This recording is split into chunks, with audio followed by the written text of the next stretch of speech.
What's up, guys? It's Marissa with Barely Keeping It Together, and today I want to chat with you about Studio McGee's new show on Netflix, Dream Home Makeover. I'm Marissa. I'm a borderline crazy dog mom, a landlord, a DIYer, an interior design obsessed pop culture enthusiast. I'm the kind of woman who doesn't have the patience to get through this recording. So let's get into it. Okay, so if you guys have or haven't watched the new show on Netflix by Studio McGee, it is called Dream Makeover, and they launched a few weeks ago, and it has 6 episodes. Now, I did obviously, as an interior design, pop culture obsessed, I don't even know what I say in the intro, you get it. I obviously binged the show, right? I had to see all 6 episodes. It was very snackable content. So what I wanted to do is give you a little background before we get into my actual feedback of things I like and things I didn't like about the show. Now, I do apologize if I looked down. I did take some notes because I wanted to make sure that I made all the points for you guys. So, little background on the show. If you live under a rock, Studio McGee is an interior design company based in Salt Lake City, Utah. They relocated from California to start their business there. And it is a married couple, Shae and Sid McGee. They have 1.6 million followers on Instagram for their Studio McGee, which is their interior design company. And then they have another 700,000 followers for McGee & Co., which is their store that sells interior products, right? So furniture, accessories, all that kind of fun stuff. In the last year, they launched 2 lines with Target, which is sort of become a more popular move for higher end products to create a lower end price point item for Target. I don't know if you remember, like years ago, Missoni did it, and then a bunch of other designers started doing that as well. And now they've moved into the interiors doing that with Studio McGee. So they've had 2 lines in the last year, both of which have been huge successes. Most products selling out right away. I actually did do a review video, which I will link above if you guys are interested in that. What I did is I went through the line and I sort of gave you guys feedback of things that I liked, things I didn't like. I do actually own a few items. We can get into that later from that line. But so yeah, they did 2 lines there, and then they're coming out with a new book called Make Life Beautiful. That's not true. It's called Make Life Beautiful, and it's by Shae and Sid McGee. So that is a little bit of background on them. The name of the show for Netflix is Dream Home Makeover. They do have a YouTube channel, which is pretty popular, that they go through a lot of their reveals of the projects that they're working on. And because of that, I guess Netflix approached them, or maybe vice versa. You never know how it really works in Hollywood.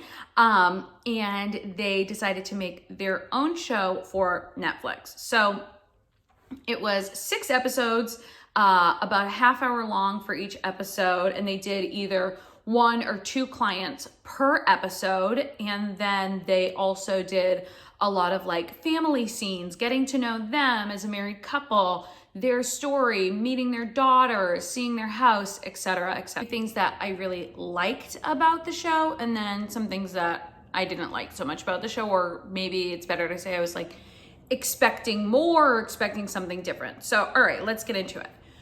First, I love that the show was very snackable content, right? So it was about 30-minute episodes. It was like, you know, give or take a little bit.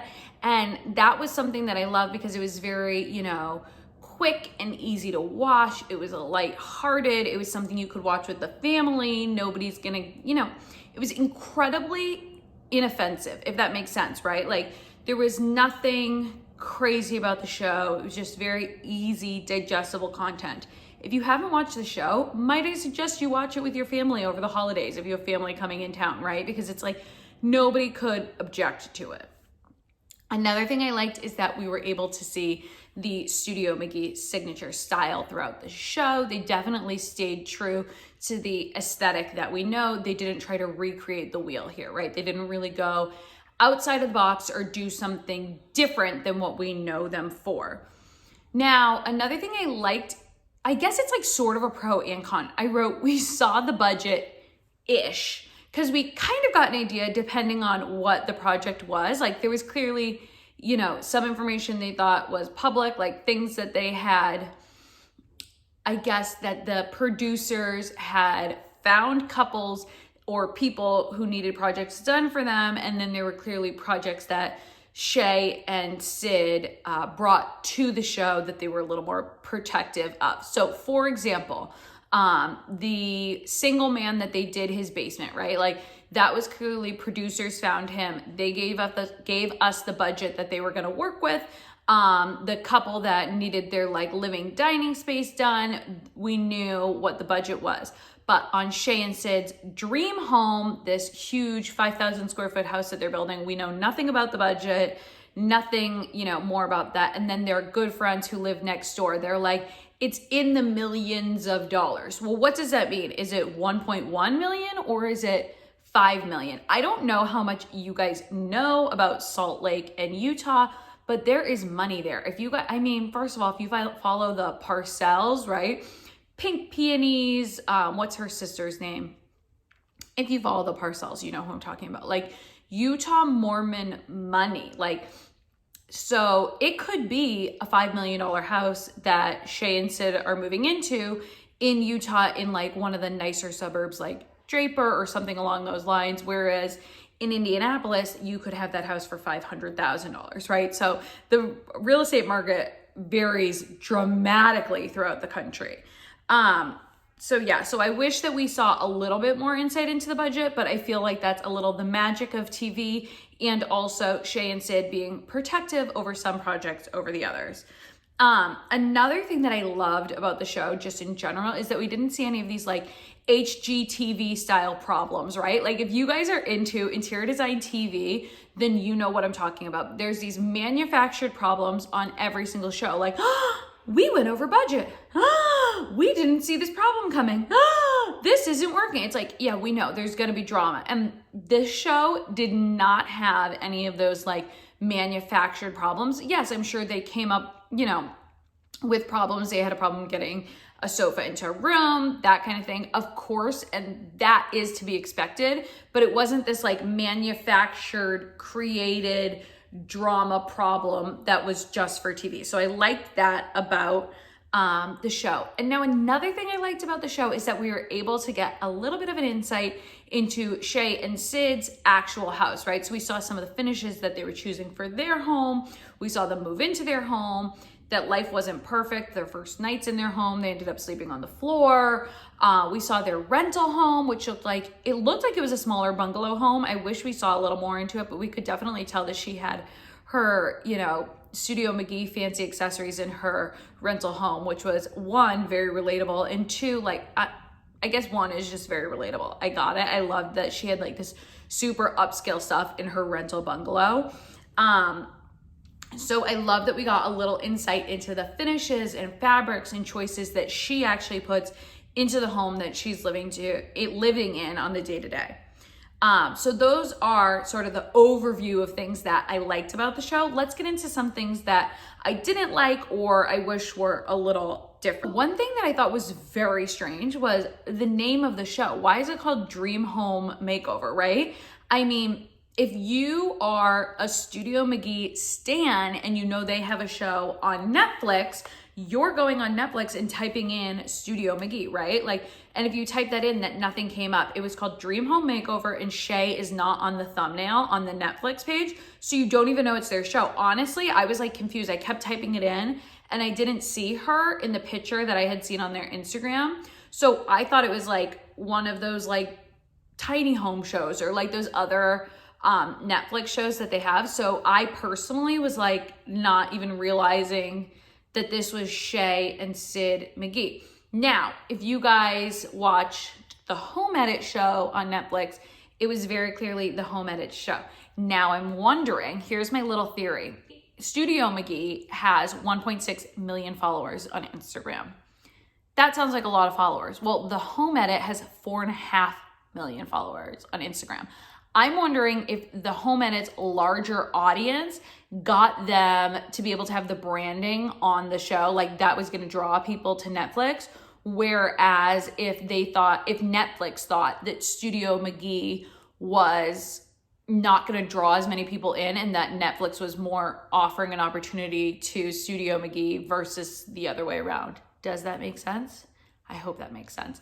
I don't know. It's just a difference in the YouTube or the Instagram following. That being said, I'm sure the Home Edit got a lot more followers on Instagram from their show launching on Netflix. You know, it's like they're both doing each other a favor, obviously, but like which is bringing the other one up more? Well, Netflix is probably doing the people the favor more. Tell me, let me know in the comments below what you think. So I didn't like that about the branding of the show. Now let's get into my peeve, and I'm sure it was some of your peeves, and maybe it's gonna make my peeve is gonna make some of you guys mad, so I'm sorry, but I did not like the family content of the show. And it's not because I don't care about them as a family. I actually do. I want to see that stuff. I find it very interesting. I want to see the dynamics. I want to see the kids. I want to see the ages. I want to know all the things. But this felt super contrived and it did not feel authentic. Like it just felt insincere and like they were putting on a picnic for the show in their living room and that wasn't something they were really going to do. Like, I don't know, the dynamic between Shae and Sid was just like, it felt like maybe they're just nervous to be in front of cameras. They didn't know what to do, but I think that producers and Netflix could have, you know, either practiced with them or made them just feel more comfortable because it just felt a little too contrived, that family content. And like in the first couple episodes, I was for it. By the end of the season, middle of the season, every time it was a family thing, I was like, all right, can we move on from this? Like it was a little much. This is my biggest problem with the show. And if you guys are interior design fans, Studio McGee fans, love this industry, like totally obsessed like me, then I think it's gonna be a similar feeling. And if you're not, you might be like, girl, who cares? But I feel it was a hugely missed opportunity. And one of the things that I'm super interested in about Studio McGee is the business side of things, right? How did they go from being great interior designers to these business moguls, right? And they had the opportunity because theoretically, if Shae is the creative side and Sid is the CEO, they had the two people that they needed there to show us how they got this empire, right? So I'm not just interested in the fact that they have pretty style. Hundreds of thousands of people on YouTube, on Instagram, in their own homes have gorgeous style. It's not just about that.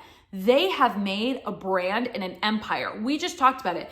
They have a Target line. They have multiple books, one that's about to come out. They have this Netflix show. They have a hugely popular YouTube channel. They're huge on Netflix. Everyone knows their name in this community. How did they get there? And I have a feeling it had something to do with Sid. Meanwhile, the show made Sid look like a doofus who just skateboards around and is the CEO who manages things. I'm sure he's super smart. He put together, they have 100 employees. They have a huge interior design company. They have a huge interior furnishing companies. They have all these brand deals. They are doing something right. Why did we not get any content about that, right? Not just like, we didn't get like, oh, a little and it wasn't enough for me. We got zero content about that and I'm dying to know. Are you guys dying to know?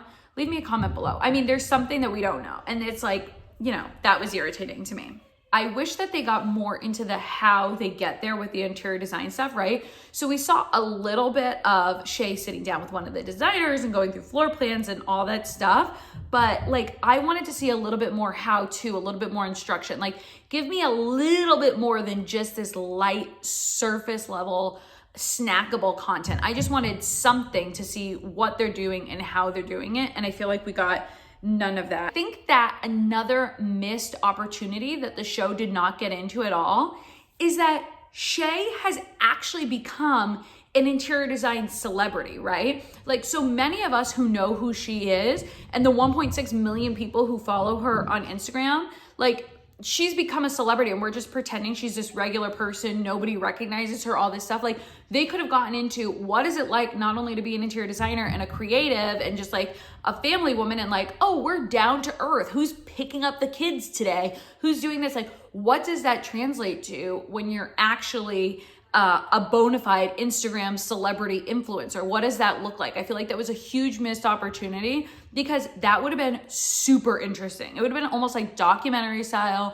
What is the insight? What is it like to actually live this lifestyle?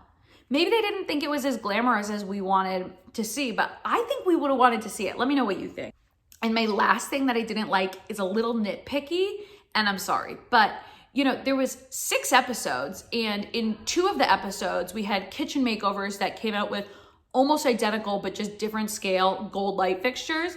And then we had 2 rooms that were largely navy. And it's like, all right, like I know that Studio McGee has a certain signature style, but I've seen them do black rooms. I've seen them do all kinds of light fixtures. Like, why did we see 4 episodes of the 6 were like repeat ideas? I just felt like, come on guys, let's step it up. In conclusion, my thoughts are this. 1, it's already renewed for another season to come out next year. It's already been filmed though. So it's not like they're listening to your girl sitting here telling you her thoughts and opinion and gonna go refilm it. We're gonna get the same thing, wash and repeat again, coming out next year. So we definitely can see a season 2. I don't know that it's going to be a season 3 or 4 that we're going to be seeing coming to Netflix. I don't think it was as big. And let me know, I might be wrong, you guys. If you guys know something I don't know, holler at your girl. I know it was in the top 10, but not the way that like the home edit blew up Netflix when it went on there. Everyone was watching it. It was in top 10, like so many countries. I think it was like number 9 in the US, but it didn't blow up in the same way on Netflix. So I don't know if we're going to see more seasons of it, but I know that we definitely are getting a season 2. I think that they were trying a little too hard to give us like Chip and Joanna Gaines 2.0 with the family content and like, oh, look at them as a cute couple. We love them. And now it's like, we're looking for a replacement of Chip and Joanna. And then also Netflix is like, if there's this opening like from HGTV, let's take it over to our platform, right? Like, which I totally get. I'd rather watch something on Netflix than on HGTV anyway. No offense, HGTV, I love you.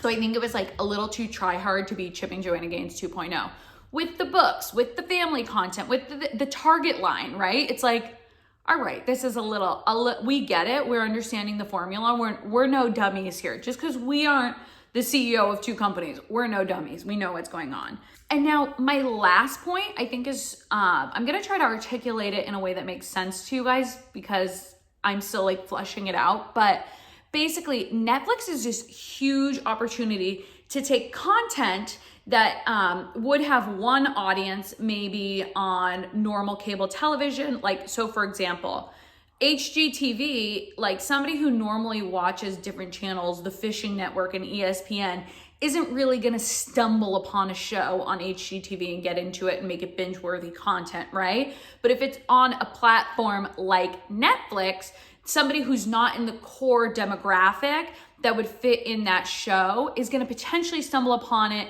hear about it in the top 10 or see a preview or whatever, and then it's going to be bingeable content to them as well. That's one of the huge benefits of a streaming platform like Netflix, and Netflix being the biggest one, right? I think Netflix is the biggest one, right?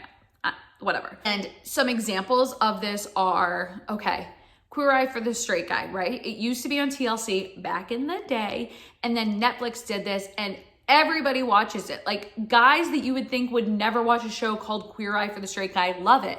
It is heartwarming, amazing content, and it being on the platform of Netflix allowed so many people to have access to it and binge it, and it made the show absolutely explode, right?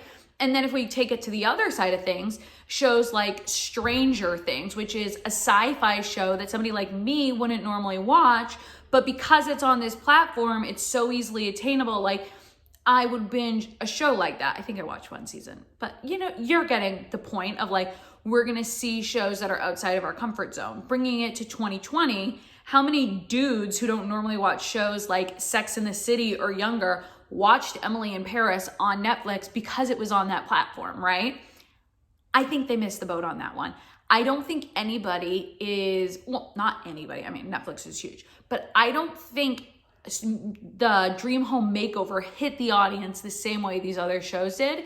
And maybe if they like made it more like The Profit or a business show, or they showed how it happens, or they added a little more intrigue and didn't make it just as like light, easy, snackable content, you know, like, okay, what's that show? Selling Sunset. They had drama to real estate. I don't know that we needed drama, but if we knew more about the business or the inside, they could have opened up dudes and fishermen and sci-fi and like all these people to be interested in Studio McGee, which would have been in their business's interest anyway, right? Like, don't you want to open up to a larger audience? So I think that was a huge missed opportunity with this show. Anyway, I'm not trying to rip them a new one. I absolutely love them. I'm a big fan. I think I'll probably get their book. I have a bunch of their products. I have their lamp right here. I have their knot right here. I absolutely love them. I follow them on Instagram. I think their content is amazing, but I wanted to share with you some of my thoughts about the positives and the negatives of the show and what I personally would have liked to see as a viewer. Now, what did you guys think of the show? Did you enjoy it? Were there things that you liked and didn't like? Let me know in the comments below. I love chatting with you guys. Don't hesitate to go follow me. Go follow me over on Instagram. My handle is Barely Keeping It Together, and subscribe to my channel if you enjoyed this video. I'll talk to you later. Bye.